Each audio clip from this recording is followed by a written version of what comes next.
You wanted the best. You've got the best podcast. The hottest podcast in the world. The Chris Voss Show, the preeminent podcast with guests so smart you may experience serious brain bleed. The CEOs, authors, thought leaders, visionaries, and motivators. Get ready. Strap yourself in. Keep your hands, arms, and legs inside the vehicle at all times, because you're about to go on a monster education roller coaster with your brain. Now, here's your host, Chris Voss. Hi, folks. It's Voss here from thechrisvossshow.com, thechrisvossshow.com. Welcome to the show, ladies and gentlemen, boys and girls, children of all ages. Welcome to the big top of podcasting in the sky, as it were. And as always, we have the hottest billionaires, CEOs, entrepreneurs, and newsmakers and authors on the show to come talk shop. So if you're not subscribed to the show, we're going to play a little guilt trip here and say, please, for the love of God, subscribe. But we certainly love you. For 15 years, we've been bringing 2 to 3 shows a weekday, 10 to 15 a week. What more do you want from me, people? Listen to the damn shows already. I want to meet the one person who listens to all 15 shows a week, like from beginning to end. We have like a 96% consumption rate, which is like pretty huge. Somebody asked me the other day, why don't you put the ads at the end of the show, Chris? I'm like, we have a 96% consumption rate. If I do that, people are going to miss the end. And we also do some of the best parts of the show at the end. So if you're not listening 100%, you're going to miss all those. Can I get any more guilty and pluggy at the beginning of the show on a Monday? I sure can, damn it. Go to goodreads.com/Chris Voss, youtube.com/Chris Voss, linkedin.com/Chris Voss, and Chris Voss 1 on TikTok. We do this as a way to teach you how to guilt trip your friends, neighbors, and relatives into subscribing to the show. As always, we have the most amazing guests on the show, and that is the real hallmark of the Chris Voss Show. The brilliance of minds and intelligence and logicness. Is logicness a word? Logicness. And what else? I mean, I flunked 2nd grade, so those are the only words I know on the show. And we have an amazing gentleman on the show. He is a gentleman who is, and he works, is... I clearly have no logicness at this point. Steve Morris joins us on the show today. He's from a company called EOS Worldwide, and he's a certified implementer, facilitator, and business coach. He's going to be talking to us about all the different great things. We're going to be talking about leadership today, running teams, and his story is amazing. In fact, it's so amazing, I'm going to tell it to you. That's how amazing this is. I'm actually going to read a bio on the show, which I actually do every show, but it sounds we're going to make it bigger than it is. Steve had a really cool, interesting start to his career designing multi-million-dollar racing yachts. See, I told you this is cool. Did I not tell you this is cool? I told you this is cool.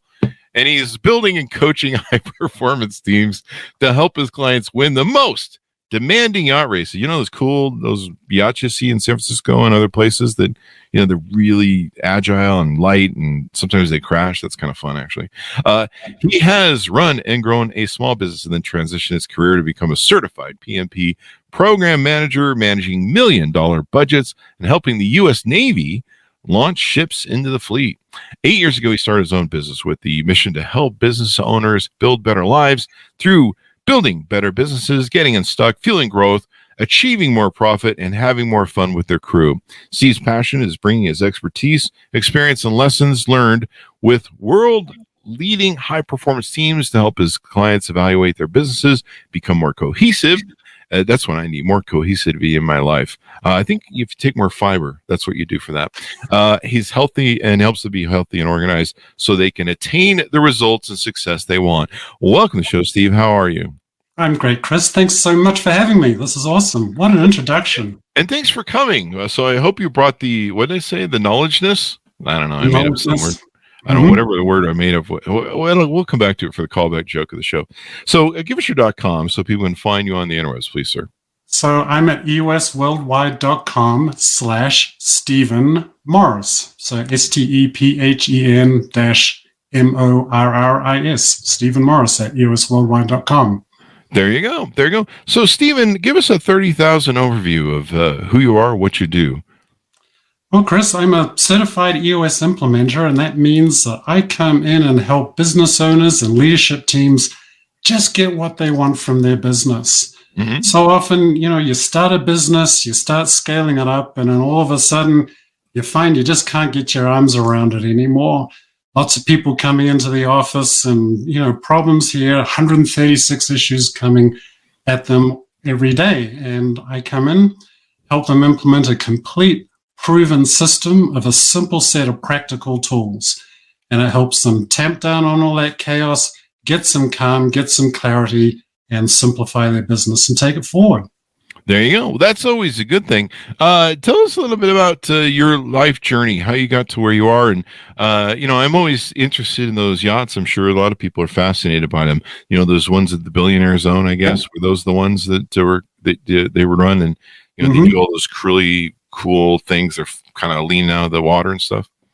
Yeah, well, that's where I started my career. My first job out of college was on a professional sailing team. Wow. And I really got to experience, what it was like. Actually, it was very interesting because I went from studying in college to getting up, before 6 a.m. and going to the gym and starting to lift a lot of iron off the floor because I had to get strong enough and fit enough to be able to, go out on the water every day sailing. But at the same time, I was combining, my engineering skills with that professional sailing to help this boat get ready to go sail around the world. But from that, I actually got to meet the boat's designer up here in Annapolis, Maryland, actually in America. So left New Zealand, moved up to the States, got a job and started designing those America's Cup boats that you're talking about. Wow. That had to be just amazing. I mean, that sport is something else. I mean, not only are you in the water, but sailboats are just cool as heck. Sailboats are so fun to be on because you're out on the water, but you don't have the noise of the boat. Oh yeah, it's a beautiful thing when you can turn off the engine and it's all quiet. Yeah. Yeah. Mm-hmm. Yeah, and then you can, you pour the cement, throw the bodies overboard. No, I'm just kidding. You don't do that, people. That's the Sopranos. Yeah. Yeah. The attorney says we can't say that anymore. So you probably learned a lot because there's a lot of team building in that business because those guys have to work that do the, they do all the rowing, or it's not rowing. It's grinding. Is it grinding? Those big things they churn, Yep. And then people on the TV are like, "What is he doing? Is he having a seizure?" And then they're trying to dodge the sails as they go by, and then are they always supposed to go up on their side like that, or is that just if things get a little too out of hand? Yeah, no. This is the thing I love about designing sailboats and going sailing as well. Is it's all about balance. Right. And so, the beauty of sailboats is the force of the wind on the sails is balanced by, in the day when I was building and designing the boats, it was balanced by a heavy weight, the keel underneath the, now, with these multi-hulls and now they're up on hydrofoils. It's still all about balance. Yeah. And you just have to be, very careful about, where the forces are going. Mm-hmm. And, I love sort of taking that analogy about how do we balance a lot of different things together into moving forward. And of course, we do the same thing with teams, right? Yeah. We're figuring out how do we balance personalities? How do we balance work, and all of the sort of pressures coming in and different opinions, and then get that team sailing forward in the same direction. I have a lot of fun with that. There you go. Because just like a business, if everyone on the team isn't on the right page, you're going to crash the sailboat. Because, one guy's over here going, "Oh, I thought we were going right." And the other one's going, "No, we're going left." And some other guys thought I don't know, I was looking at my text messages. And, the sailboat goes, it is kind of fun to actually see them crash and go in the water. I don't wish people harm, but it is kind of, you watch it for NASCAR, basically. You watch for the car crashes. I have to admit, but there is a beauty to it. That was the interesting sort of progression when you talk about my career. So when I started off, I'm back in the late 1980s now, right? And so sailing was very much sort of, this sort of billionaire sport, but also the crews were very largely amateur sailors. We have a day job and then we go off, sailing on the weekend and things. But over time, through the next sort of 20 years, sailing really became a professional sport. Mm-hmm. And so I ended up designing boats for people like Larry Ellison, right, the CEO of Oracle. He wants to go win the America's Cup. And the thing I love about, working for somebody like that is they've got this vision like for what the sport could be, because back in the old days, the sailing boats were doing like 8 or 9 knots, right? 8 or 9 miles an hour. It's like watching grass grow, right? If you're trying to televise that stuff on TV, in 10 minutes, something might happen, right? Something might happen. Yeah. You can't maintain people's sense of attention with that. So Larry had this vision for what America's Cup sailing could be, like Formula One, which is we need to be going a little faster. There needs to be a little bit more action here, a little bit more drama, right?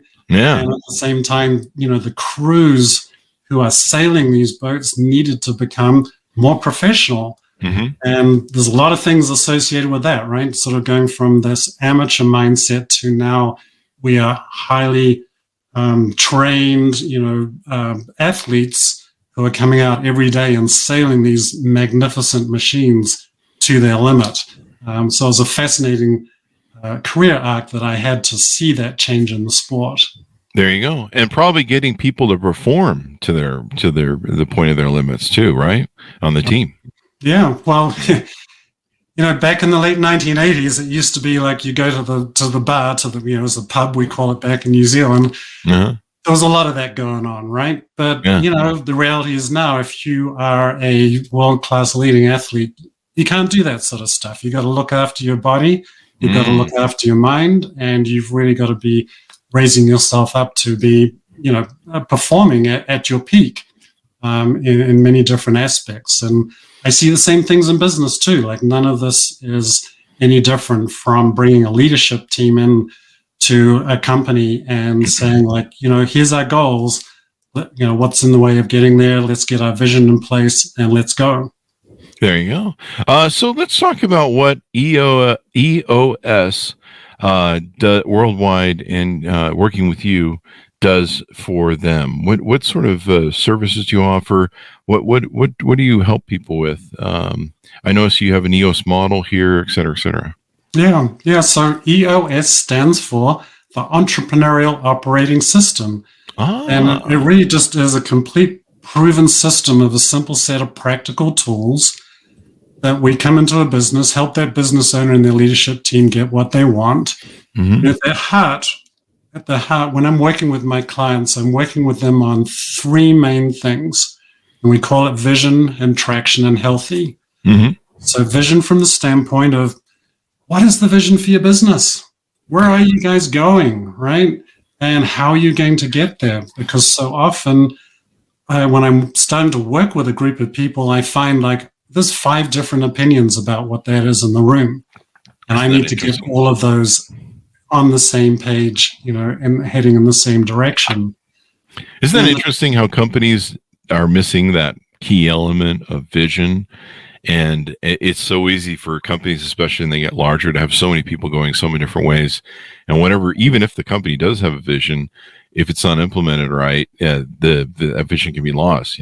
Some person's vision is like, I don't know, I'm supposed to, do more TPS reports. And exactly. Meanwhile, the CEO is going, we're going to climb that mountain over there and do that thing and build that widget. And the guy's like, I don't know, I'm just trying to, make copies. So I don't know. Yeah. Well, that's the traction piece that I'm talking about, right? There you go. And in EOS, we say vision without traction is hallucination. And I've been there, right? Sitting around tables talking about strategy and then getting to the end of the year and we haven't achieved what we said we wanted to achieve because we didn't have traction. And so that's what I'm helping those leadership teams with. Go ahead. Well, it's about discipline and accountability. Right? So the key is if you need vision, but then you also have the traction, the focus, the discipline, and accountability to get that pulled off. Yep. Otherwise, you can have all the vision you want, but you're just living in like you mentioned, in a fantasy dream world. And you're just like, I have visions. Is it the peyote or, that sort of thing? Or am I a Burning Man and I don't know what I took? Yeah. Well, what we bring that together, the accountability is an amazing word. So often when I start talking with business owners, they come and say, I don't have enough accountability in my business. Mm-hmm. People aren't doing what I asked them to do. People aren't doing what they say they're going to do. The reality is what we do with EOS is we come and put a system. It's an operating system. Mm-hmm. So just like you have an operating system on your computer, you're either, you're a Windows person or you're a Mac person or a Linux person or whatever. Well, we put an operating system into the business that gets the people all working together. And that system enables, through our tools, enables the accountability. Accountability is a result at the end of it all. Nice. And so it's not something that we, start off at the beginning at. And I, once again, I feel like that's a change over the last 20 years, 30 years, I would say. I feel like accountability used to be like the stick that people like hit somebody over the head with, but it doesn't work anymore. Yeah, if you it used to be you'd be like, hey, do your job or we fire you. And now, especially in today's market where people can quit and go make more money elsewhere, and there's a high demand for fewer employees in the marketplace, and we've seen wages going up. You've got to be able to use that carrot more than the stick. You can't just threaten people to fire everyone, like I do at work every day. Get back to work, damn it, or else. Yeah. How does that work for you, Chris? It doesn't. They flip me off, and they're all working from home, so they don't care. All right. So yeah, it's not working. But that's why we need people like you to help me work. The healthy part. What does healthy leadership look like? Give me an idea of what that is in their mind. Is that where everyone's running the treadmill at noon, or what's going on there? I'm talking about health in terms of team health, working together as a team. We have to work together with these people that we have to look at every day? Yeah, apparently so. Yeah. Steve. And the thing is, when you get the right group of people, it's actually fun. Oh, okay. All right. Well, I'll try it. Yeah. You've got me sold. There's a light at the end of the tunnel there. There you go. These are factors that are so important. As a guy who's been running companies since I was 18 and love talking about leadership, vision has always been like a number one thing for me as a CEO. Having a vision, and then of course, telling everyone my vision ad nauseum, trying to get people to execute that vision. People chase leaders that have a vision, and I'm not talking those ones that they're at Burning Man with ayahuasca. There's our callback joke. It basically people have a burning vision of desire that people can get behind. Steve Jobs was good at that, and giving people sometimes a moonshot sort of vision that almost seemed a little too unreal. Like, well, we're gonna take all these giant fax machines and printers and phones and we're gonna cram them into this small amount of real estate and turn into a cellular phone. And people are like, what? And he's like, yeah, we're going to do that. And it's going to have a touch screen too. And people are like, what? And so, yeah, I'm pretty sure that's what they said. I have a friend who was on the team, and I'm sure that's what they said most of the time. What? So, but having that vision and getting it to implement, but the healthy part too, I love the concept that you guys make that part of the unit there in your 3-stage process, because if you can try and get people to do things, but trying to get them all to get along and work together and go places and not have, little in-office battles and stuff, and sabotage and, all the sort of games people play in an office work political environment is really a challenge. Yeah. Well, it starts off with trust. I'm waving around because, of course, there's one fly in the room here, and guess what it's doing now that I'm on camera? It's buzzing you. It's trying to get it's trying to get a SAG card, so it's trying to fly in and out of the scene so it can get a SAG card. So we're talking about trust, right? When you're talking about building team health, there's a lot of different aspects about it, but at the underlying this ability to build a really strong team is to be able to build trust. And I really, I experienced this so many times with these high-performing teams that I was working with. This feeling, like you can feel it when you come into a group of people that trust each other. And from that trust, we then leverage the ability to actually have healthy conflict in a team. And it's so interesting because I've worked with teams in the past where everybody's kind of like just sitting around the table. I'm like, okay, what are your issues? What's getting in your way? No one's saying anything. No one wants to hurt anybody's feelings or step on each other's toes. Right. We don't have trust. We don't have trust, right? And we've got to have that environment where people can let it go, right? And can talk about it and say, look, this is what I see that is going on. Hey, this person's ticking me off over here, and, just get into it. But in a good way, right? In a way of talk about having healthy conflict.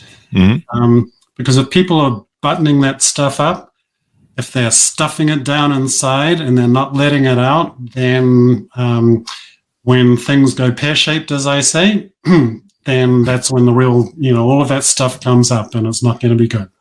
There you go. Give us the definition of pear-shaped. What does that mean in your uses of it? Well, it's a visual, right? When things go from up to down, just settle in and crash inside of themselves. Yeah, Sounds like you're describing my shape I post on Tinder. So there you go. That explains why. How's that working for you, Chris? It's not. Have you seen me lately? So there you go. So let's talk about this thing that EOS has that I find they call the EOS model. Do you want to get into this? You want to talk about some of the processing that you use and different things? Yeah. Tell us about the EOS model, because this kind of goes more in depth into your vision, traction, and healthy discussion. Yeah. So EOS was developed by a gentleman called Gino Wickman 15, 20 years ago. Gino's been a lifelong entrepreneur and came and joined his father in his father's business when he was about 25. Wow. That business wasn't doing very well, so Gino actually ended up taking over the business. He executed a turnaround on it, scaled it up, and they sold it. So he found he had something for the knack of the art and science of growing an entrepreneurial business. From there, he went and joined EO in Detroit, the Entrepreneurs Organization. There he really found that he loved helping his fellow business owners with building their businesses. And he ended up trying and testing a bunch of tools over about a 5-year period and ended up developing EOS, right? And so what he found in that process was 19 out of 20 businesses, everybody's got their head down, they're running like heck, they're working really hard, but they're just feeling a little stuck and they're not managing to kind of break through. But then he found in 1 out of 20 businesses, people have got their head down, they're running like heck, but they're succeeding and things are going really well. And so he looked at those 5% of businesses and figured out that they were strong in 6 key components in their business. And so he's, really looked into that and developed it and turned it into the EOS model. And so those 6 key components, would you like me to go through them? Yes, let's flesh them out. So the first one is vision, right? And we talked about this before, being really strong with your vision, like getting it out of your mind, getting it shared around the leadership team, and then getting it shared around everybody in the business. So everybody's on the same page is so important. And then the second key component is people. Because very simply, you can't bring a great vision to reality without having really great people in the business.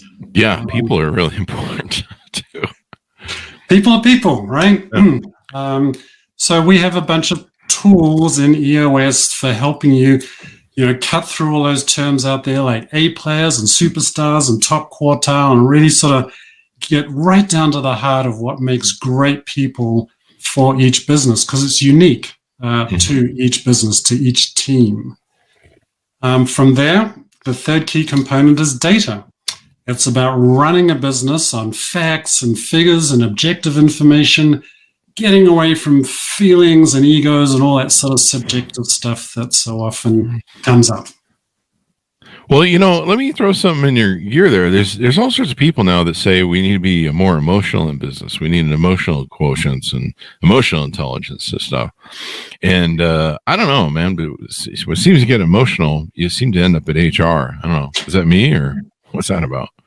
Well, so it's all in there, part of the vision, part of the tools that we use to build vision is about really working on your core values. Like, who are you guys as your team? What defines the culture of your organization? So, setting that foundation with the team and then getting the right people who fit that culture, fit those core values into the team, I think short circuits and stops you ending up being there in HR, but still creating that environment where people can, bring their real selves to work, right? Be authentic and be free to really help the business move forward.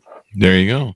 I like how you talk about the authentic self, because trying to get people self-actualized and stuff can be a challenge and kind of a personal journey, if you were. What's next up in the EOS model? Well, so when I work with my clients and we strengthen the vision, the people, and the data components, then we actually get transparency into the organization. We actually start seeing the obstacles that are getting in their way, the stuff that's slowing them down, the things that are ticking them off. And that's great. We want to have all that stuff come bubble up to the surface. And that takes me to the fourth key component, which is the issues component. So we really want to get that leadership team really great about being able to identify those obstacles, identify their issues, and then to be able to set them up, solve them together as a leadership team, knock those things down and get them out of the way so that they can move the business forward. Get really great as a team at solving their issues. There you go. And yeah, if you've got issues, you definitely want to solve them, because nobody needs more issues than Vogue, which I have, my psychiatrist tells me. Traction and process are two of the last items on your model here. Talk to us about those. So strengthening the process component is all about getting the important stuff done in the business the best way and the right way every single time. And when we can get that consistency in the business, oh my gosh, that's where the scalability comes, and the business becomes easier to manage, more fun, and more profitable. No one likes do-overs, rework, customer service complaints, all that sort of stuff, right? Just slows you right down. It does. So these are different ways, 6 different ways that people can use the EOS model, and you guys help sit them down, take them through a process, and teach them how to rebuild their thinking and how they go through stuff. I see something called the EOS process on the website. Do you want to flesh that out for us a little bit? Yeah, so that's the process that I work. The EOS process is how I help my clients implement and install these tools in their business. And it starts off, there's two kind of phases to it. So it starts off at the beginning with a learning phase. I come in, I've got 3 roles with the team. I'm a teacher, a facilitator, and a coach.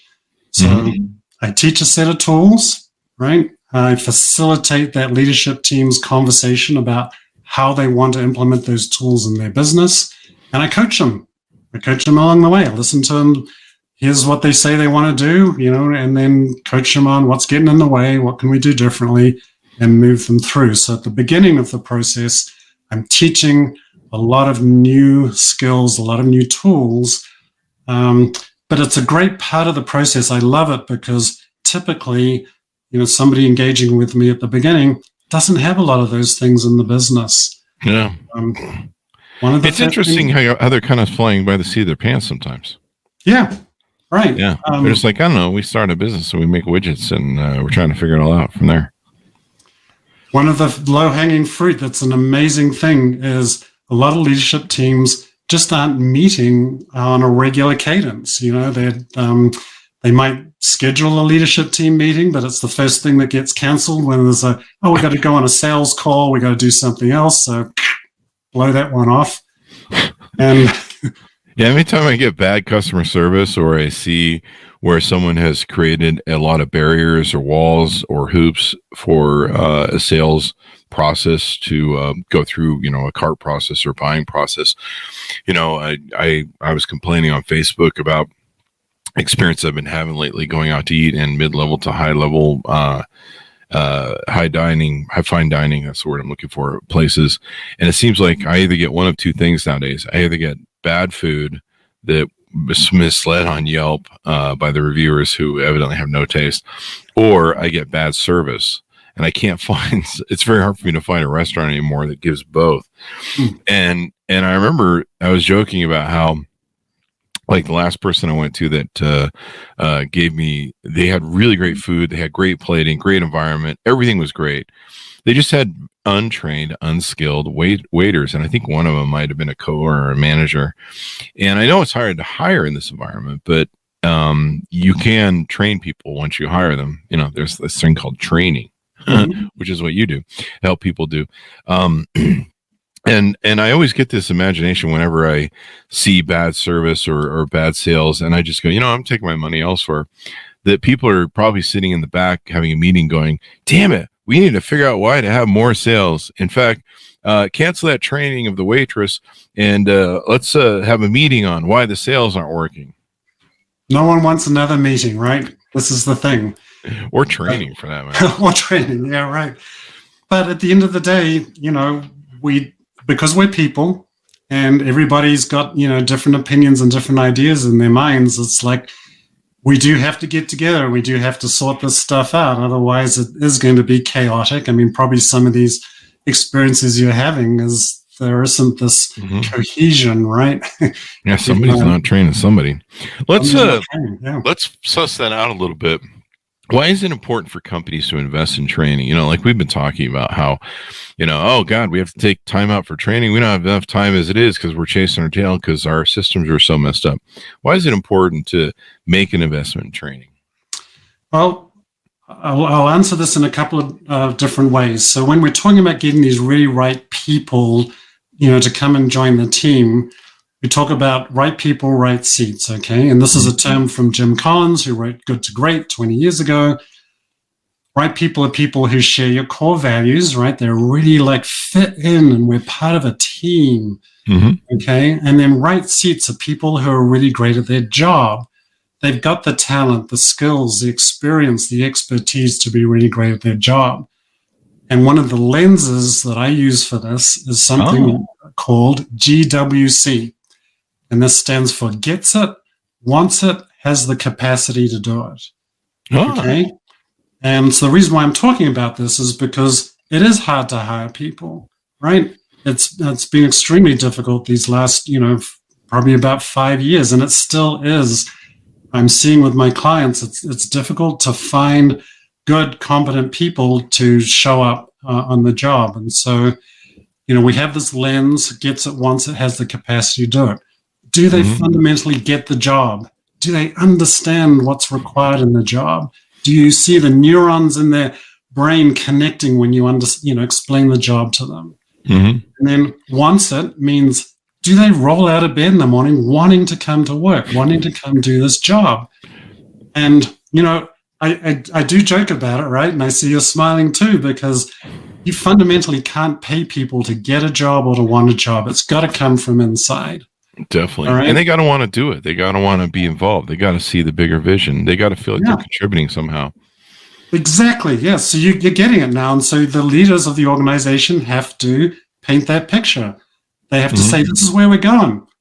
And we're heading for the horizon over there.